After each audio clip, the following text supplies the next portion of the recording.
তানভীর, কিছুক্ষণ আগে যখন আপনি যুক্ত ছিলেন বলছিলেন যে এখন পর্যন্ত আসলে এই হাটগুলো পুরোপুরি প্রস্তুত হয়নি।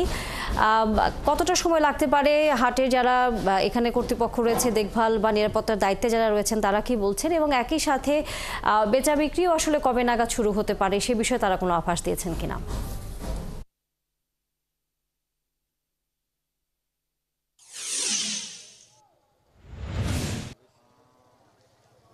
7 তারিখে ঈদ ধরলে কিন্তু আর মাত্র 7 দিন বাকি আছে পবিত্র ঈদুল আজহার। আর পবিত্র ঈদুল আজহার কিন্তু একটি বড় আনন্দের নিয়ামক হচ্ছে কোরবানির পশুর হাট। আপনি বলছিলেন যে আসলে বেচা বিক্রি শুরুর কথা।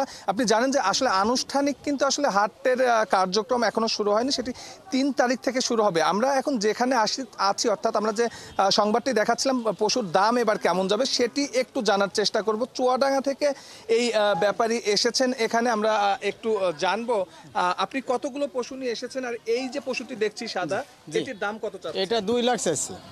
2 লাখ চাচ্ছেন, একটু বলবেন তারপরে যে পশুটি আছে এই এই এই পশুটির দাম এটি কেমন চাচ্ছে? 1,80,000 চাচ্ছি। 1,80,000। আর আমরা এই যে লাল একটি গরু দেখছি, লাল যেটি দেখছি সেটির দাম কেমন চাচ্ছে? সেটি আমি চাচ্ছি 2.5 লক্ষ। আচ্ছা, আপনি বলবেন যে এবার অনেকেই বলছেন, ওই পাশে আরেকটি গরু দেখছি, একটু যদি দেখান, ওইটি একটু বড় গরু মনে হচ্ছে, এই এই এই গরুটির দাম কেমন? 2,80,000 চাচ্ছি।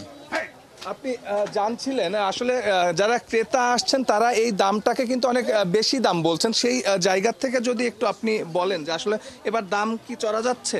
আসলে না, এবার দাম চড়া যাচ্ছে না, দ্রব্যমূল্যের দাম বেশি হওয়ার কারণে বাজারটা একটু বেশি আছে।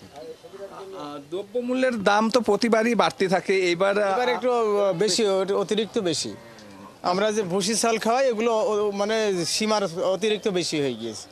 একটু ব্যবস্থাপনা নিয়ে আপনার কাছে জানতে চাইবো। একটু পরে বৃষ্টি হবে, আপনারা এখানে আছেন, সেক্ষেত্রে হাট কর্তৃপক্ষ কি আপনাদের সঙ্গে যোগাযোগ করছে? আসছে হাট কর্তৃপক্ষ, আমরা আজকে 3-4 দিন আইছি, 4 দিন এমন কোনো হাট কর্তৃপক্ষ আমাদের এসে কোনো ব্যবস্থা নেয়নি।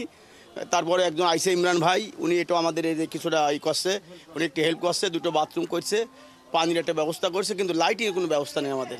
আমরা খুব সমস্যায় ভিতরে আসি, চুয়াডাঙ্গা থেকে আসি আমরা আজকে 4 দিন।